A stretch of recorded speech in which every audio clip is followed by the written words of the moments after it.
Bu 2026-yilda Gamburgdan boshlanadigan 117 kechalik dunyo bo'ylab kruiz bo'lib, narxi qariyb $17,000 ni tashkil qiladi.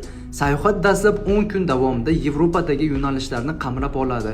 So'ngra 14-kuni Cape Verde orollariga yetib boradi. 22-25-kunlari Namibiya va Cape Townga tashrif buyuriladi.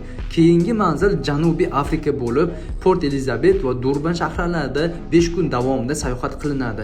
35-kuni kruiz La Port Reunionga yetib boradi. Keyin Hind okeanida bir hafta davomida suzib, Shri Lankaga yo'l olinadi. Shri Lankadan 3 kun o'tgach Kuala Lumpur va Singapurga sayohat qilinadi va 55-kuni Gonkongga yetib boriladi. Keyingi manzillar Manila va Bitung bo'lib, 62-kuni kruiz okeaniga yo'l oladi.